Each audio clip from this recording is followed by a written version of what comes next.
Again welcome class to biology classes. Class आज का हमारा टॉपिक है हीमोफीलिया। इससे पहले हम बहुत सारी डिसीज़ के बारे में डिस्कस कर चुके हैं, जैसा कि सिकल सेल एनीमिया के बारे में हमने डिस्कस किया था।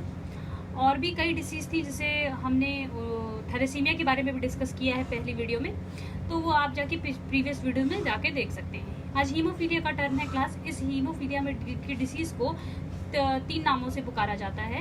पहला है breeder disease, royal disease, Christmas disease. ठीक है, आपके दिख रहा होगा आप लोगों को, ब्रीडर डिसीज़ भी इसे कहते हैं। Breeder disease class, breeder disease का मतलब ये ब्लीडिंग होना, आप जानते हैं, ब्लड का निकलना। ठीक है ना। इसमें क्या होता है, जो ब्लड का फ्लो है क्लास, वो रुकता नहीं है। हेयर नो ब्लड क्लॉटिंग, इसमें ब्लड क्लॉटिंग नहीं होती है, मतलब ब्लड रुकता नहीं है, ब्लड बहता चला जाता है। अकर्स प्रोलॉन्ग्ड ब्लड क्लॉटिंग, मतलब ये बहुत लंबे समय तक ब्लड क्लॉटिंग होती ही नहीं, मतलब ब्लड क्लॉटिंग इसमें पाई ही नहीं जाती है, बहुत लंबे समय तक खून बहता रहता है। ठीक है, ब्लड जो होता है बहता रहता है। एक्सेसिव ब्लड ब्लीडिंग अकर्स, इसमें एक्सेसिव ब्लीडिंग अकर्स हो जाती है, मतलब जैसे चोट वोट लग गई, जिसके घाव हो गया, तो उसमें अगर उसको ये हीमोफीलिया रोग है, डिसीज़ है, तो उसके जो घाव है, उसका जो चोट है, वॉन है, वो जल्दी भरता नहीं है और उसमें एक्सेसिव ब्लीडिंग होने लगती है। ठीक है क्लास, हीमोफीलिया डिसीज़ को 2 टाइप्स की कैटेगरीज में रखा गया है, एक हीमोफीलिया ए, एक हीमोफीलिया बी। हीमोफीलिया ए को क्लासिक हीमोफीलिया भी कहते हैं क्लास। इसमें क्या होता है, जो फैक्टर होते हैं, जो जीन होते हैं, जीन नंबर 8 में ब्लड क्लॉटिंग नहीं हो पाती है। मतलब ब्लड की जो, आप जानते हैं, जैसे ब्लड क्लॉटिंग उसे कहते हैं, जैसे आपकी चोट लगती है तो आपका ब्लड बहता है, तो आपकी ब्लड क्लॉटिंग हो जाती है उस जगह, मतलब ब्लड मतलब रुक जाता है अपने आप ही कुछ देर बाद, क्योंकि आपके में ब्लड क्लॉटिंग होती है। इसमें इस रोगी के अंदर ब्लड क्लॉटिंग नहीं हो पाती है, क्योंकि फैक्टर ए इसमें इफेक्टिव होता है, म्यूटेशन हो गया होता है, मतलब चेंजमेंट आ जाता है फैक्टर ए में, जीन 8 में इनमें चेंजमेंट आ जाता है। इस डिसीज को क्लासिक हीमोफीलिया भी कहते हैं क्लास। नेक्स्ट है आपकी haemophilia B class. Haemophilia B आपकी non formation of blood clotting factor 9th में होता है, मतलब ये आपके फैक्टर 9th में है क्लास, मतलब जीन नंबर 9 में इनमें म्यूटेशन हो जाता है। इस डिसीज को क्रिसमस डिसीज भी कहते हैं क्लास, जैसा कि आप देख रहे होगे यहाँ पे ऊपर लिखा हुआ है क्रिसमस डिसीज, है ना। इसे क्रिसमस डिसीज इसलिए कहते हैं क्लास, इसको सबसे पहले देखा था स्टीफन क्रिसमस ने। स्टीफन क्रिसमस ने ही इसको देखा था, और इन्होंने ही इस डिसीज का नाम अपने सरनेम के ऊपर रख दिया था, क्रिसमस डिसीज, इसीलिए इसको क्रिसमस डिसीज भी कहते हैं। और एक्स शेप का आता है, तो एक्स से आप एक्स जानते हैं, आप क्रिश्चियनों का साइन होता है, तो उससे आप इसको याद रख सकते हैं। हीमोफीलिया को सबसे पहले डिस्कवर्ड करने वाले जॉन ऑटो थे क्लास।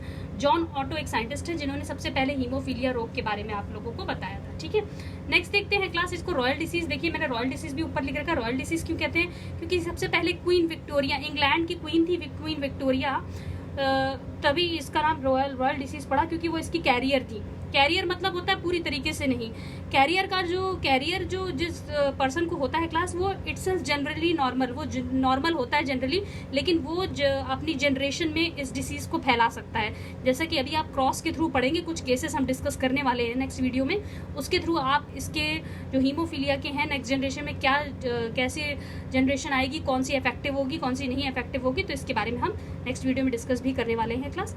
देखिए क्लास, कैरियर ऑफ हीमोफीलिया, जो क्वीन विक्टोरिया थी, वो कैरियर हीमोफीलिया थी, मतलब उनके अंदर पूरी तरीके से नहीं था, लेकिन वो कैरियर थी, मतलब उनके एक एक्स पे हीमोफीलिया का फैक्टर था। ठीक है, तो ही ट्रांसफर, इन्होंने ही मतलब डिसीज को ट्रांसफर किया अपने सन लियोपोल्ड को, और फिर देन डिसीज वाज स्प्रेड, मतलब ये डिसीज स्प्रेड होती गई, फैलती गई रॉयल फैमिलीज के अंदर, तभी इसको रॉयल डिसीज भी कहा जाता है, जैसे स्पेन, जर्मनी और रसिया ऐसे जगह फैलती गई। ठीक है, इसको सेक्स लिंक्ड रेसेसिव ट्रेट भी कहा जाता है क्लास, क्योंकि ये आपकी जनरेशन वाइज जनरेशन फैलती है और एक्स क्रोमोसोम नंबर पे होती है, जैसे कि means genes of haemophilia is recessive and it is found on X chromosome only. ये आपके सिर्फ एक्स क्रोमोसोम में मिलती है क्लास। आपको बताया था मैंने, XY मेल का होता है, ठीक है ना, मेल क्रोमोसोम को कहते हो आप, तो Y में नहीं होती है ये। ठीक है, ये सिर्फ एक्स क्रोमोसोम्स पे ही होती हैं, ये बात आपको याद रखनी है। It is cause due to the mutation, अभी मैंने बताया म्यूटेशन हो जाता है आपके 9th में या 8 फैक्टर में, ये जो 9th है और 8 फैक्टर में म्यूटेशन हो जाता है क्लास। अब देखिए, means genes of haemophilic is recessive and it is formed on X chromosome only. ठीक है, जो जीन्स होते हैं हीमोफीलिया के, वो रेसेसिव होते हैं और ये सिर्फ एक्स क्रोमोसोम पे पाए जाते हैं। It is cause due to the mutation, ये म्यूटेशन के कारण हो जाता है। देखिए एक क्वेश्चन आपसे पूछ लिया जाएगा, what to do stop bleeding, ये आपके CPMT के क्वेश्चंस में आ सकता है। What to do stop bleeding in haemophilic patient, कैसे हीमोफिलिक पेशेंट की ब्लीडिंग को रोका जा सकता है। एंटी हीमोफिलिक इंजेक्शन के through can be given to patient to stop bleeding, मतलब एंटी जो हीमोग्लोबिन होता है इंजेक्शन, उसके थ्रू इसकी ब्लीडिंग को थोड़ी देर के लिए रोका, कुछ समय के लिए रोका जा सकता है। क्लास ज़्यादा एक्सेसिव ब्लड लॉस होने की वजह से इसमें इंसान की मृत्यु भी हो जाती है, डेथ भी हो जाती है। क्लास ये था आपका हीमोफीलिया के बारे में क्लास। आई होप आप लोगों को समझ में आया होगा। नेक्स्ट वीडियो में हम इसके केसेस के बारे में डिस्कस करेंगे कि जनरेशन वाइज जनरेशन कैसे हीमोफीलिया स्प्रेड होता है। ठीक है, एक बार फिर से देख लेते हैं। इसे ब्लीडर रॉयल क्रिसमस डिसीज कहते हैं। ब्लीडर डिसीज इसलिए कहते हैं क्योंकि इसमें ब्लीडिंग रुकती नहीं है, ब्लड क्लॉटिंग नहीं होती है। एक्सेसिव ब्लड आपका ब्लीडिंग इसमें अकर होती है, मतलब पाई जाती है। रॉयल डिसीज इसलिए कहते हैं, क्वीन विक्टोरिया इंग्लैंड की थी क्वीन, उनको हो गया था। क्रिसमस डिसीज इसलिए कहते हैं क्योंकि 9 फैक्टर में ये म्यूटेशन के कारण हो गया था। ठीक है, और आपके हीमोफीलिया ए में 8 फैक्टर के ब्लड क्लॉटिंग के कारण हो जाता है। ठीक है, तो ये था आपका हीमोफीलिया के बारे में क्लास। नेक्स्ट में हम इसके जेनेटिक डिसऑर्डर को भी डिस्कस करते हैं। Thank you for watching this video. Do not forget to subscribe and like and comment.